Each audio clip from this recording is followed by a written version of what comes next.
Bridge তৈরির পরিদর্শনে এসে গ্রামবাসীদের বিক্ষোভের মুখে এগরা 2 নম্বর ব্লকের বিডিও, পটাশপুর 2 নম্বর ব্লকের জয়েন্ট বিডিও ও শেষ দপ্তরের আধিকারিকরা। এগরা 2 নম্বর ব্লকের পাহাড়পুর গ্রামে একটি 50 বছরের পুরনো পাকা ব্রিজ গত 5 বছর আগে ভেঙে পড়ে। এই ব্রিজের সঙ্গে পটাশপুরের যোগ রয়েছে।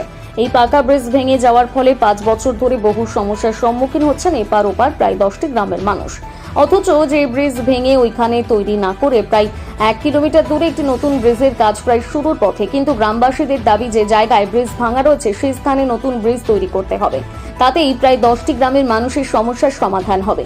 এই ব্রিজটি ভেঙে যাওয়ার ফলে প্রতিনিয়ত দুর্ভোগের শিকার গ্রামবাসীরা। এই ব্রিজের কাজ হবে কিনা বা নতুন যে ব্রিজ তৈরির ক্ষেত্রে গ্রামবাসীদের একটি লিখিত অভিযোগ দায়ের করেছেন মহামান্য আদালতের কাছে। সেই আদালতের নির্দেশ অনুসারে আজকে ব্লক ও সেচ দপ্তরের আধিকারিকরা পরিদর্শনে এলে গ্রামবাসীদের বিক্ষোভের মুখে পড়েছে আধিকারিকরা। তবে বিডিও ও সেচ বিভাগের আধিকারিকরা গ্রামবাসীদেরকে আশ্বস্ত করার চেষ্টা করছেন। তবে প্রাথমিক অবস্থান গ্রামবাসীদেরকে কিছু তাহলে আশ্বস্ত করছে সেচ বিভাগের আধিকারিক ও এগরা 2 নম্বর ব্লকের বিডিও। এই কথা গ্রামবাসীদের এই সমস্যার কথা তারা মহামান্য আদালত পর্যন্ত পৌঁছে দেবেন বলে জানিয়েছেন।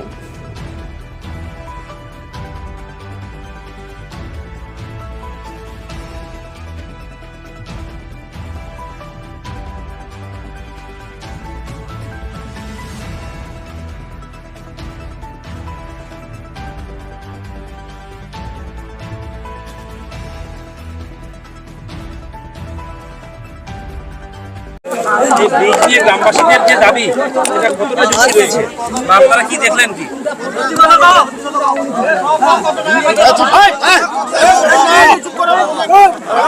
সকলকে নমস্কার। আমার মিডিয়ার থেকে প্রতিনিধিরা এখানে এসছেন, আপনারা যে বিষয়টা নিয়ে কনসার্ন তার জন্য আপনাদেরকে ধন্যবাদ। মহামান্য কোর্টের নির্দেশ অনুযায়ী আজকে ঘন্টায় ইরিগেশন পটাশপুর 2 ব্লক অফিস থেকে জয়েন্ট বিডিও সাহেব এসছেন এবং আমি এগরা 2 ব্লক থেকে এসছি, বিডিও এগরা 2। আমরা আজকে এখানে যে ব্রিজ তৈরি অর্থাৎ ইরিগেশনের যে ব্রিজ তৈরি সেই বিষয়ে যে মহামান্য কোর্টের নির্দেশে দেখতে এসে যেটুকু দেখলাম তাতে মানুষ পুরনো ব্রিজ যেখানে ছিল সেখানেই মানুষ ব্রিজ চাইছেন। কোর্টের নির্দেশ অনুযায়ী আমাকে যেভাবে ডাইরেকশন দেওয়া হয়েছে এনকোয়ারি রিপোর্ট জমা দেওয়ার জন্য, আমি আমার তরফ থেকে সেই অনুযায়ী মানুষের যে চাহিদা, মানুষের সঙ্গে কথা বলে যা বুঝলাম, যা দেখলাম, সেই অনুযায়ী আমি এবং পটাশপুর 2 এর পক্ষ থেকে আমরা আমাদের রিপোর্ট কোর্টে সাবমিট করব। ইরিগেশন আমাদের সঙ্গে আছে, পুরো বিষয়টা ইরিগেশন দেখেছে। এখানে ব্রিজ তৈরি নিয়ে একটু অসুবিধা, মানুষের মধ্যে একটু ক্ষোভ পেয়েছি দেখতে। আমি আশা করব আমরা আমাদের খুব দ্রুত এই বিষয়টা মিটিয়ে ফেলতে পারবো। এখানে মানুষ, জনগণ এখানে আছেন, তারা যেরকম করে চাইছেন, তাদের দীর্ঘদিনের দাবি তাদের পুরনো ব্রিজটা নতুন করে তৈরি হোক। আমিও সেই দাবি যুক্তিসঙ্গত বলে মনে করি এবং আমি চেষ্টা করছি আমাদের ব্লক প্রশাসনের তরফ থেকে ঊর্ধ্বতন কর্তৃপক্ষকে জানিয়ে যেভাবে মানুষের হেল্প করা যায়, যেভাবে এখানে নতুন ব্রিজ তৈরি করা যায় তার ব্যবস্থা করা এবং মানুষের যা কথা বলেছেন, ওনাদের এখানে হাসপাতালের যাওয়া আসার অসুবিধা, অন্যান্য যা অসুবিধা, স্কুলের অসুবিধা, সেগুলি কথা মাথায় রেখে আমরা খুব দ্রুততার সঙ্গে এই বিষয়টা সলভ করার বিষয়ে চেষ্টা করব। মহামান্য কোর্টের নির্দেশ অনুযায়ী আমরা সেই রিপোর্ট খুবই দ্রুততার সঙ্গে আমরা পৌঁছে দেব কোর্টের কাছে এবং কোর্টের পরবর্তী নির্দেশ অনুযায়ী আমরা এই কাজ খুব দ্রুত শুরু করার এবং পরবর্তী পক্ষে সেগুলিকে আগামী দিনে মানুষের কাছে থেকে সেটিকে এগিয়ে নিয়ে যাওয়ার চেষ্টা করব। আমি সকলকে আবার ধন্যবাদ জানাই। আপনাদের প্রত্যেকের যারা এখানে আছেন, জনমানুষ যারা আছেন, প্রত্যেকের সঙ্গে কথা বলেছি, তাদের সঙ্গে কথা বলে তাদের যে দাবি দেওয়া সেগুলো দেখেছি এবং আমি বিডিও এগরা 2 হিসেবে এই যেটা ওনারা বলছেন, আমাদের এখানে ব্রিজ পুরনো, আমাদের এখানে ব্রিজটা খুব দরকার এবং আমি যেটুকু দেখলাম পুরনো যে ব্রিজটি ভেঙে গেছে সেখানে নতুন ব্রিজ তৈরি করা খুবই প্রয়োজন, আবশ্যক।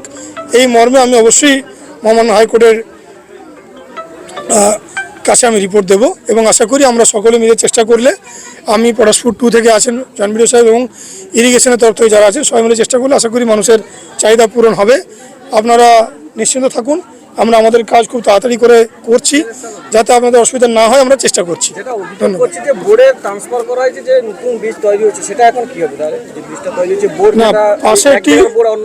পাশে একটি ব্রিজের কথা শুনেছি, যদিও এটি ইরিগেশনের একান্ত নিজস্ব ব্যাপার, সেই ব্রিজের ব্যাপারে এনকোয়ারি করার বিষয়ে আমাদেরকে এখনো পর্যন্ত কিছু কোর্ট থেকে নির্দেশ আসেনি। লোকেশন বোর্ডটা তো ভুল আছে না, ওই যে লোকেশন বোর্ডের কথা আপনারা বলছেন, সেই লোকেশন বোর্ড বসানো বা সেই কাজ করা, এই বিষয়ে ব্লক প্রশাসন এগরা 2 বলুন বা পটাশপুর 2 বলুন, এটা আমাদের এখতিয়ারভুক্ত কাজ নয়। ফলে আমরা এটা বলতে পারি না যে ওখানে কি আছে বা নেই। এটি ইরিগেশন অবশ্যই ব্যাপারটি দেখছে। এই ধরনের যদি কোনো ভুল হয়ে থাকে, ইরিগেশন অবশ্যই তার মতো করে, ইরিগেশন দপ্তর থেকে লোক আছে, আগে সেটা ইরিগেশনের তরফ থেকে অবশ্যই সেটি তারা ইরিগেশনের তরফ থেকে তার বক্তব্য রাখবেন। ইরিগেশনের তরফ থেকে তার যে বক্তব্য আছে এই বিষয়ে সেটা রাখবেন।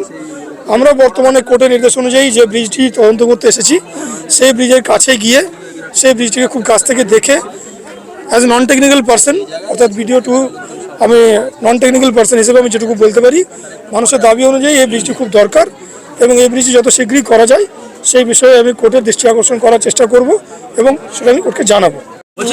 এই ব্রিজ নিয়ে গ্রামবাসীদের দীর্ঘদিনের আশা রয়েছে যে এই ব্রিজটা ঠিক এইখানেই আবার তৈরি হোক। এই দাবি কতটা গুরুত্ব পাচ্ছে আপনাদের কাছে?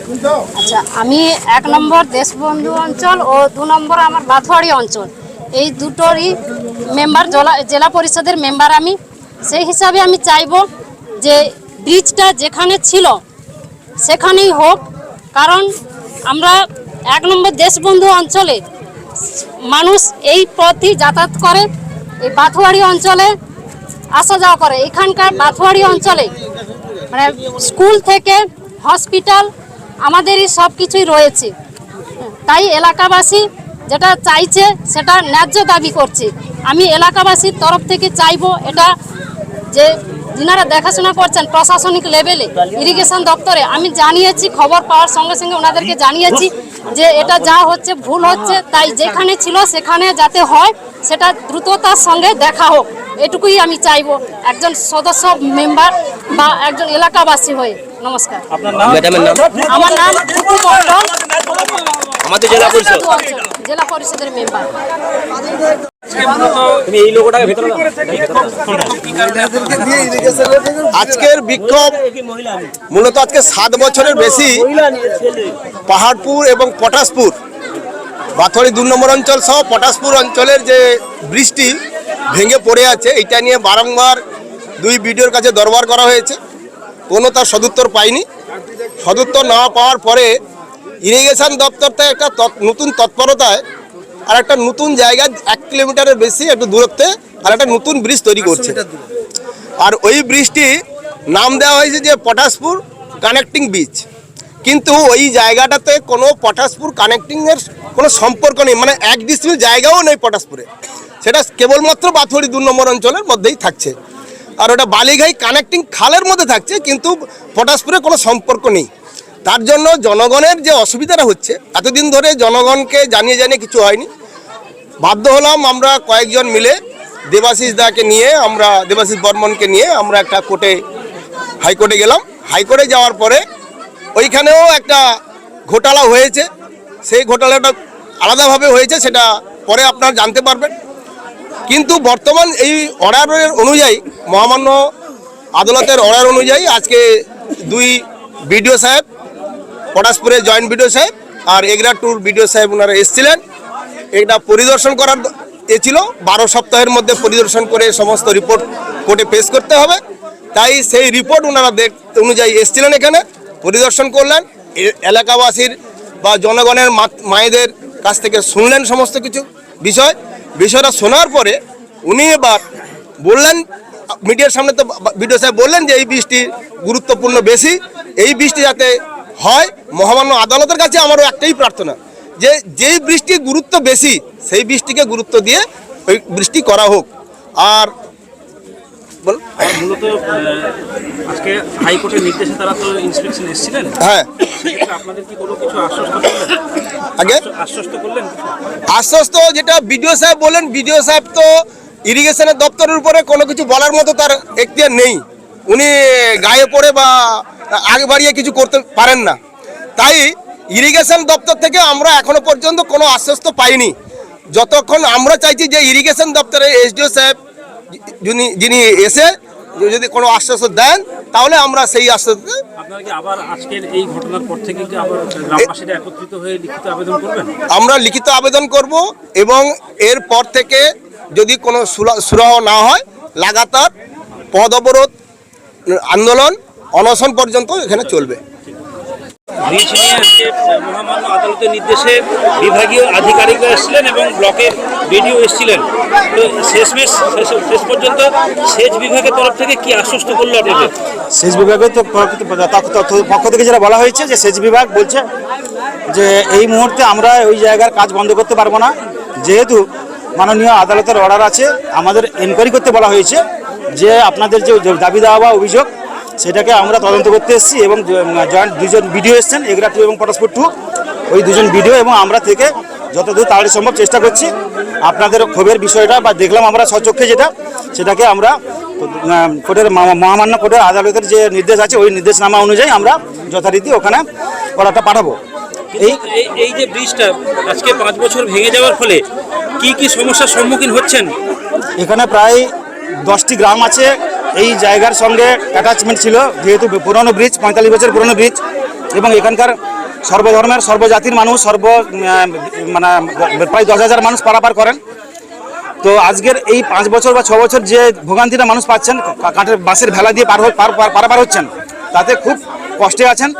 এবং আমরা দেখলাম বারংবার এখানে ইনকোয়ারি হয়েছে সেচ দপ্তরের পক্ষ থেকে এবং গভীরতাও মাপা হয়েছে। এখানকার মানুষকে 100 টাকা দিয়ে জলের গভীরতা মাপানো হয়েছে। দেখা গেল তার দিন 15 যায়নি, ওই 15 দিন পরে প্রায় 1 কিলোমিটার মধ্যে আবার একটা ব্রিজ হচ্ছে। আমাদের এগরা 2 এবং পটাশপুর 2 যে কানেক্টেড ব্রিজ হওয়ার কথা ছিল সেই বোর্ডটা লাগানো হয়েছে গুড়কুচি নামক একটা মৌজায়। এই নিয়ে আমরা যথারীতি যাই ইরিগেশন অফিসে, সেচ দপ্তরে যাই, যেখানে দরখাস্তও করি। তাতে ওনারা আমাদেরকে আশ্বস্ত না করে আমরা বললেন ব্যাপারটা দেখছি। তো আমরা দেখলাম যে ওই দরখাস্ত দেওয়ার পরেই আবার তড়িঘড়ি কাজ শুরু হলো ওই জায়গাটা উড়কিচে মৌজায়। কিন্তু ওই বোর্ডে যে দেওয়া আছে পটাশপুর 2 এবং এগরা 2 যে জায়গাটা ব্রিজটা হচ্ছে সেটা কিন্তু অনলি এগরা 2। তো এই নিয়ে আমাদের সন্ধিহান হয়, আমরা স্যারকে প্রশ্ন করা এই এক্সিকিউটিভ ইঞ্জিনিয়ার মহোদয়কে। তো ওনারা আশ্বস্ত করতে পারেননি বলে আমরা বাধ্য হয়ে মহামান্য আদালতের কাছে যাই, দ্বারস্থ হই। এবং তাতেই দেখা গেল আদালত এই অর্ডারটি দিলেন যে 12 সপ্তাহের মধ্যে বিভিন্ন আধিকারিক পর্যায়ের মানুষ যারা আছেন এগরা 2 পটাশপুর 2 এবং কন্ট্রা ইরিগেশন, ওনারা একটা তদন্ত করে রিপোর্ট দেবেন। সেই মোতাবেক আজকের এই মানুষের জমায়েত এবং বিক্ষোভের কারণটা হচ্ছে কি, ওই ব্রিজ করতে গিয়ে আমাদের এলাকা থেকে যখন মাটি নেবে বলে জোর করে, তখন গ্রামবাসী বাধা দেওয়ায়, যেহেতু আমাদের কোনোদিন ইরিগেশন কাজ করেনি এখানে, তাতে আমাদের বন্যার সময় বা জল বেশি হলে অসুবিধা হয় বলে তাদেরকে নাম লিখিলে হয়, ধমক দেওয়া হয়। তো সেই জায়গাটায় স্বেচ্ছাচারীদের মতো একটা ব্যবহার হয়েছে বলে আজকে তার প্রতিফলন ঘটেছে। সমাধান না হলে পরবর্তী পদক্ষেপ কি করবে? সমাধান না হলে আমরা পরবর্তী পদক্ষেপ যেটা নিয়েছি, আমরা সবাই বসে আলোচনা করে মহামান্য আদালতের কাছে যাবই। এবং দ্বিতীয়ত হচ্ছে আমরা মহামান্য যে আমাদের ইরিগেশন দপ্তর এসেছেন ওনার কাছে আমরা অবস্থান বিক্ষোভে যাব, শান্তিপূর্ণভাবে অবস্থান বিক্ষোভে যাব। আমাদের দাবি দেওয়া নেই, আমরা সবাই স্কুল পড়ুয়া থেকে, মায়েরা থেকে, আমাদের এখানকার সাধারণ অধিবাসী থেকে সবাই যাব, আমরা গিয়ে আমরা অবস্থানে বসবো ওখানে। আমার নাম দেবাশিস বর্মন, বাড়ি দক্ষিণ চৌমুখ, এগরা 2 নম্বর ব্লক। বলছি ভাঙা ব্রিজ নিয়ে গ্রামবাসীদের বিক্ষোভ, তাদের অভিযোগ যে ঘুষ খেয়ে গুগল লোকেশন চেঞ্জ করা হয়েছে, যেখানে ব্রিজ হওয়ার কথা সেখানে না হয় অন্যত্র করা হয়েছে, কি বলবেন? না, ঘটনার সত্যতা রয়েছে, কারণ স্বাভাবিকভাবে এটা পটাশপুর এগরা 2 নম্বর ব্লক বাথড়ি অঞ্চল এবং এগরা বিধানসভা উত্তরকাতি বিধানসভার সংযোগ স্থল। সেখানকার বহু কৃষক পরিবার যারা সেই ব্রিজটাকে ব্যবহার করতো তাদের দৈনন্দিন জীবনের জন্য, এবং সেই ব্রিজটা বেশ কয়েক বছর ভগ্ন, একেবারে ভগ্ন প্রায় অবস্থায় ছিল।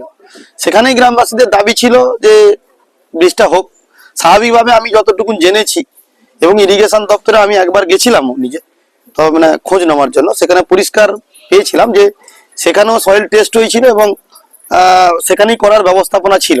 কিন্তু পরবর্তী সময় পূর্ব মেদিনীপুর জেলা পরিষদ এবং ইরিগেশন ডিপার্টমেন্ট এরা মিলিতভাবে, গ্রামবাসীরা যে অভিযোগ করছে সেই অভিযোগের সত্যতা রয়েছে, মিলিতভাবে প্রায় 1 কিলোমিটার দূরে একটা ব্যক্তিগত স্কুলকে বাঁচাতে তৃণমূল কংগ্রেসের অঙ্গুলি এলো না, সেই জায়গাটায় ব্রিজটা করা হচ্ছে। এবং পরবর্তী সময় দেখা গেছে গুগল ম্যাপ থেকে শুরু করে সমস্ত সরকারি যে নথিপত্রকে সরিয়ে দিয়ে সেখানকার কৃষক পরিবার এবং পিছিয়ে পড়া এসসি পরিবার আছে সেখানে বহু মানুষ, যারা দৈনন্দিন জীবনে চাষাবাদ করতেন, সেই কথাগুলো না ভেবে তৃণমূল কংগ্রেস পরিকল্পিতভাবে এই ঘটনাটা ঘটিয়েছে। তাই স্বাভাবিকভাবে আজকে গ্রামবাসীরা উত্তপ্ত এবং তারা বিক্ষোভ করছে। আমিও স্বাভাবিকভাবে দাবি রাখছি যে সেখানকার পিছিয়ে পড়া মানুষ, দুস্থ মানুষের যে কৃষিজীবী করা মানুষ যারা কৃষি কাজের সঙ্গে যুক্ত থেকে জীবনযাপন করে, তাদের সুবিধার্থে ব্রিজটা সেখানেই করা হোক এবং সেখানে করলে পরে দৈনন্দিন জীবনে মানুষের যে সুবিধাটা হবে। এবং শুধু তাই নয়, প্রায় 4 কিলোমিটার 3-4 কিলোমিটার দূরে একটা উচ্চ বিদ্যালয় রয়েছে, সেখানেও ছাত্রছাত্রীরা যে আসতো তাদের আসার পথে আরো 1-2 কিলোমিটার দূর দিয়ে ঘুরে আসতে হবে যদি ব্রিজটা 1 কিলোমিটার দূরে হয়। তাই স্বাভাবিকভাবে যেখানে ব্রিজটা ছিল সেখানে ব্রিজটা হওয়ার প্রয়োজনীয়তা আছে। এটা তৃণমূল কংগ্রেসের আমলে কাকে বলবেন? তৃণমূল কংগ্রেসের আমলে হয় না এরকম তো কোনো বিষয় নেই। আর তৃণমূল কংগ্রেসের আমলে সমস্ত প্রশাসনিক আধিকারিকরা তো তৃণমূল কংগ্রেসের নেতা হয়েছে, মানুষ কোথায় দুঃখে মাথা করবে, এই হচ্ছে সমস্যা। আর ভিডিও, এখানকার ভিডিও সাহেব স্বাভাবিকভাবে আপনাকে বলতে পারি মানে প্রত্যেকটা জায়গায় বিক্ষোভের মুখে পড়ছেন, কারণ তার যে কার্যাবলী, তার যে আমি বহুবার বলেছি তার কার্যাবলী সম্পূর্ণ সংবিধান বিরোধী কার্যাবলী এবং তিনি সর্বক্ষণই তৃণমূল কংগ্রেসকে শেল্টার দেওয়ার জন্য এখানে বিডিও হিসাবে দায়িত্ব গ্রহণ করছেন এবং তিনি সেই কাজগুলো করছেন। তিনি বিডিও হিসাবে কাজ করেন না, সবসময় প্রায় সময় তৃণমূলের নেতা হিসাবেই কাজ করেন, এটুকু দেখা গেছে তার প্রতিচ্ছবি কাজের ক্ষেত্রে। হ্যাঁ, তো স্বাভাবিকভাবে দেখুন, মানুষের যখন পরিষেবায় ব্যাহত হবে, মানুষ, দুস্থ মানুষ, গরিব মানুষ যখন তারা পরিষেবায় বাধাপ্রাপ্ত হবেন, তারা তো স্বাভাবিকভাবে গন্ডগোল করবে, এটাই তো নিয়ম, এটাই তো হওয়া উচিত। এবং সেটাকে আমি মনে করি সমস্ত রাজনৈতিক দলকে সমর্থন করা, কারণ প্রত্যেকটা মানুষের জীবনে রাজনৈতিক দলগুলো যে আছে তারা মানুষকে উপকার করার জন্য থাকে, তাদের সঙ্গে থেকে কাজ করার জন্য। কিন্তু একটাই রাজনৈতিক দল স্বাধীনতার পরে পশ্চিমবাংলায়, তৃণমূল কংগ্রেস, যে রাজনৈতিক দল মানুষের শুধু ক্ষতি করে চলেছে। তাই দৈনন্দিন জীবনে যে ক্ষতি হচ্ছে তাতে তো বিক্ষোভ হবেই, এসডিওর বিক্ষোভ হবে, ডিএম এর কাছে হবে। এবং আমার কাছে যতটুকু খবর, এলাকাবাসী এটা মহামান্য উচ্চ আদালত কলকাতা হাইকোর্টেরও দ্বারস্থ হয়েছিলেন এবং সেখানে একটা রায় এসেছিল, যে রায় যে 4 সপ্তাহের মধ্যে এলাকা পরিবেশ পরিস্থিতি তদন্ত করে ডিএমকে অর্ডার দেওয়া হয়েছিল, তদন্ত করে তার সঠিক নির্ণয় করা। এবং আমার কাছে এও খবর আছে গ্রামবাসীরা এই বিষয়টা নিয়ে উচ্চ আদালতের ডিভিশন বেঞ্চে যেতেও প্রস্তুত। কিন্তু যাই হোক না কেন, আইনের পথে চলছে, কিন্তু তৃণমূল কংগ্রেস যে পরিস্থিতি, জেলা পরিষদ থেকে শুরু করে প্রত্যেকটা গ্রাম পর্যন্ত, তারা কোনো কাজই কোনো কথা শুনতে চাইছে না। গরিব মানুষের পেটে লাথি মারাই তাদের অভ্যাস এবং স্বভাবে পরিণত হয়েছে। আমার নাম অমলেশ বাড়ি, ভারতীয় জনতা যুব মোর্চার সম্পাদক, মেদিনীপুর সাংগঠনিক জেলা।